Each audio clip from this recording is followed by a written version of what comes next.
नमस्कार, जय हिंद। दोस्तों, चुनाव आते ही हेट स्पीच की बाढ़ आ जाती है। हाल ही में भारत के सर्वोच्च न्यायालय ने हरिद्वार धर्म संकट के आयोजकों और उनके वक्ताओं के खिलाफ एक कानूनी कार्रवाई की मांग करने वाली याचिकाओं पर सुनवाई करने के लिए सहमति व्यक्त की है। 19 से 21 दिसंबर 2021 तक इस समय हरिद्वार में एक धर्म संसद का आयोजन किया गया था, जिसमें कई वक्ताओं द्वारा अपने अपने भाषण दिए गए। इन भाषणों में हिंसा और उनकी आबादी को खत्म करना का खुला आह्वान और उनके आर्थिक और सामाजिक बहिष्कार जैसी बातें कही गई। यहाँ तक कहा गया कि इन भाषणों में म्यांमार में रोहिंग्या मुसलमानों की जाति सफाई की तुलना करते हुए लोगों को उकसाने की बातें की गई, ऐसा इन याचिकाओं में कहा गया है। अदालत में इसी तरह की अन्य याचिकाएं भी हैं।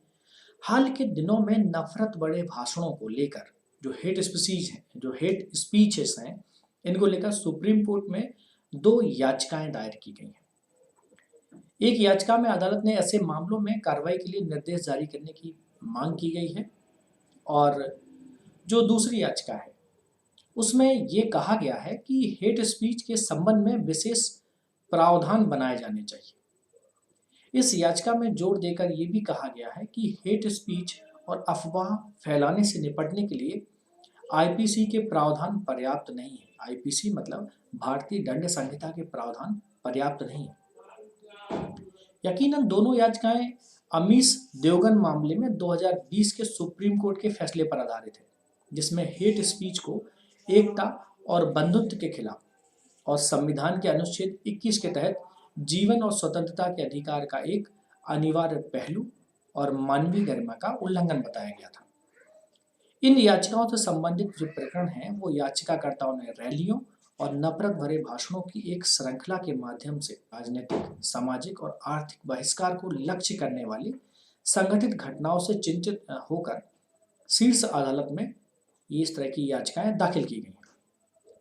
जो याचिकाकर्ता हैं, उन्होंने 2014 में सुप्रीम कोर्ट द्वारा हेट स्पीच पर और भीड़ द्वारा हिंसा और लिंचिंग की घटनाओं पर जो 2008 में जारी किए गए दिशा निर्देशों को लागू करने की भी मांग की है। अब दोस्तों, यहाँ पर एक समझने की चीज है कि हेट स्पीच आखिर होती क्या है। देखिए, जब भी कोई द्वेषपूर्ण भाषण दिया जाए जो धार्मिक विश्वासों, यौन अभिविन्यास, लिंग आदि के आधार पर हाशिए पर स्थित व्यक्तियों के विशेष समूह के खिलाफ नफरत के लिए उकसाना हो, मोटा मोटा ये समझिए कि किसी भी एक समूह को नफरत के जरिए उकसाना।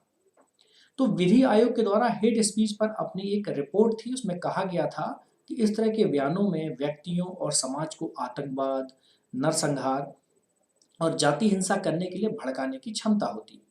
इसलिए हेट स्पीच पर लगाम लगाने की आवश्यकता है।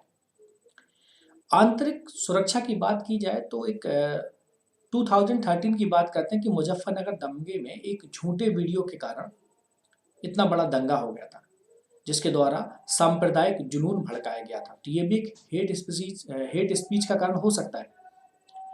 द्वेषपूर्ण भाषण उग्रवादी भावनाओं को भड़काते हैं।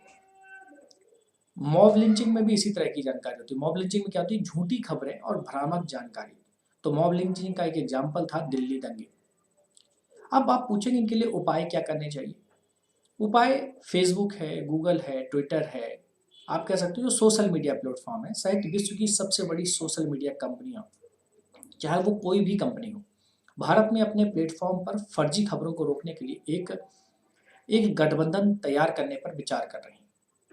भारत के निर्वाचन आयोग के लिए फर्जी खबरों को तैयार करने वालों की पहचान करने के लिए और तकनीकी कंपनियों के साथ निर्वाचन आयोग को गठजोड़ करना चाहिए, ताकि पता लग सके इस प्रकार की फर्जी खबरें तैयार कौन कर रहा है, कहां से आ रही हैं।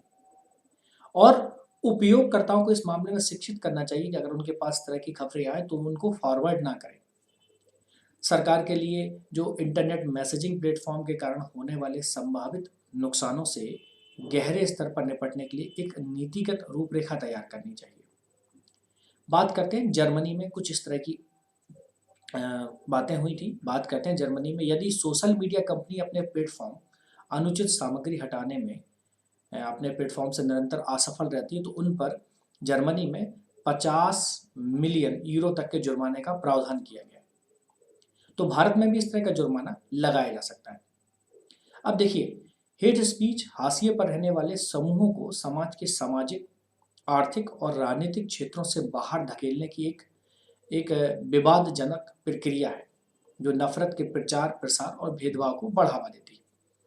अपने सबसे खतरनाक रूप में इसे व्यापक रूप से जातीय संघार का जन्मदाता माना जाता है। तो लोक अधिकारियों को निगरानी के कर्तव्यों की अवहेलना करने के लिए और अदालत के आदेशों का पालन न करने और सतर्कता समूहों को सांप्रदायिक विद्वेष भड़काने, देश के नागरिकों के खिलाफ नफरत फैलाने और कानूनों को अपने हाथ में लेने से रोकने के लिए कार्रवाई नहीं करने के लिए भी जिम्मेदार ठहराया जा सकता है। इसके अलावा जो सबसे इम्पोर्टेंट जो इसमें हेट स्पीच में सबसे महत्वपूर्ण बात है, वो है हमारे नागरिकों को भी आत्मसंयम बरतना चाहिए। किसी खबर की सत्यता को परखने की जरूरत है, और अगर इस तरह की कोई घटना हुई है तो उसके लिए अदालतें हैं, पुलिस थाने हैं, एक पूरा प्रोसीजर है। हमें भारत के संविधान में विश्वास रखना है, हमें भारत के कानून में विश्वास रखना है, और फिर एक कानूनी प्रक्रिया के द्वारा हेट स्पीच फैलाने वालों के खिलाफ कार्रवाई करवानी चाहिए। और कोर्ट्स से भी अपील है कि इस तरह की दंडात्मक कार्रवाई करें या इस प्रकार का दंड का प्रोविजन करें कि आने वाले समय में आगे कोई भी हेट स्पीच को देने से पहले 100 बार सोचे।